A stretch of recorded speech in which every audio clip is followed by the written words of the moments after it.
Hi there guys, and welcome back to Naturally Rawsome. I'm Eva, and it's been a while since I last did a video on here, but as I recently got a new juicer, the Nama J2, I wanted to talk about the difference between vertical and horizontal juicing. Over here I have the Omega NC900, or as it's called in Europe, the Sana by Omega EUJ606, and this one is the Nama J2 by Nama. And it's been about 1 to 2 weeks since I've been trying this one out, the Nama J2, and before I was using the NC900 for a while. And for the record, I'm making celery juice every day, pretty much about 20 to 24 ounces every day, plus some other juices. And yeah, so far I haven't had the MM900 or the MM1500 by Omega, but this one is kind of similar in some way, but not as efficient as the MM900 and the MM1500, because the pulp is wetter and not as dry as with the MM900 or 1500. But when you're using this kind of end cap with the NC900, that's kind of a dough end cap, I would say, then the pulp gets drier instead of when you use the regular end cap. So that's what I've been using in the past to keep my pulp drier and get more juice out of it. And it's been working pretty well. So first of all, the Nama J2 is a vertical juicer and this horizontal, meaning over here you have to take this up. On the inside, a big auger, round one, and also a bigger strainer. I don't know if you can see it. Let's take it out. And something around the strainer to keep the juice going. And yeah, over here you have basically 2 strainers, and that's all in the middle.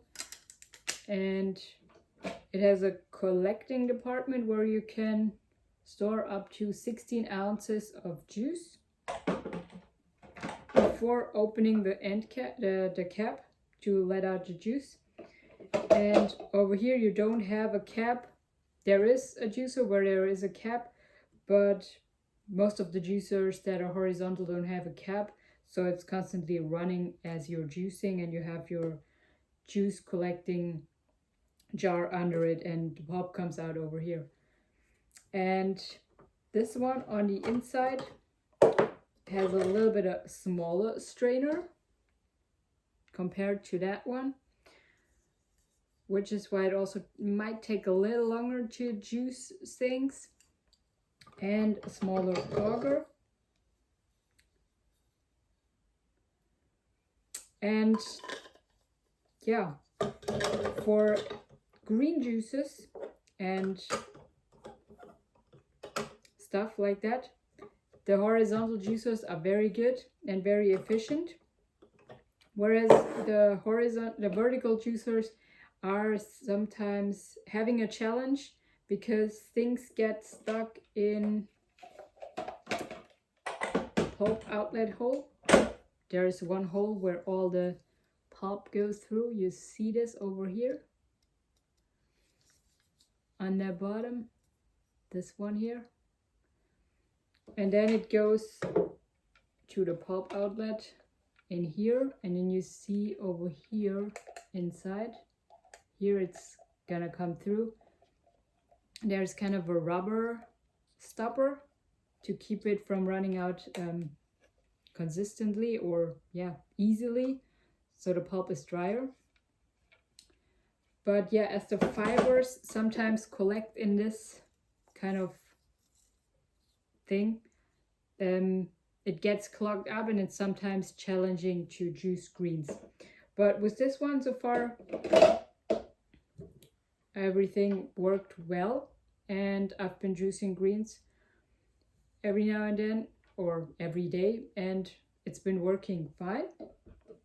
And the advantage of this one is, of course, that you can juice a lot of stuff while doing other stuff, so to say. So you can load it all up until here, close it, and then let it do its job while you're prepping other stuff and getting ready for the next juice.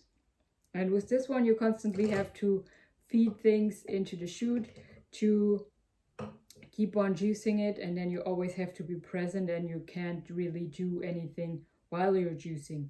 That's an advantage of this juicer.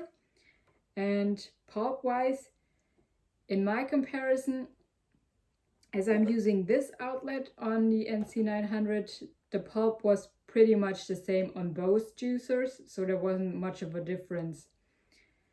I had, if I made celery juice, the same amount of dryness or wetness, also depending on the celery quality, so there wasn't that much difference, and I could squeeze out about 100 milliliter from the pulp of additional juice.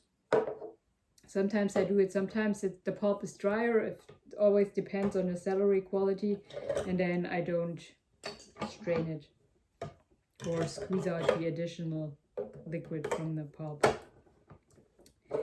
And yeah, what the horizontal juicers are usually not very good at is juicing things like oranges or pineapples, everything that is, yeah, fruity, and then it kind of backs up and it doesn't run through as the strainer is very small. And then it gets clogged up and it gets very mushy inside, and things don't run smoothly. Also, things like cucumbers are sometimes a challenge. And for this one, it's doing a bit better with pineapples and oranges and stuff like that.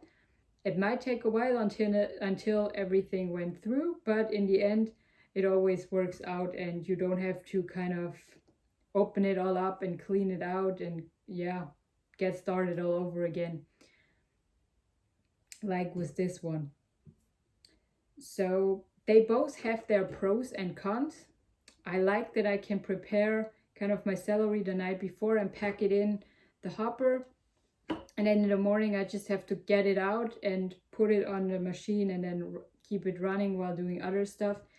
But sometimes I also enjoy this one here, because I can, yeah, while feeding the celery into the machine, I can brush my teeth. That's what I sometimes do, or listen to a video or a podcast.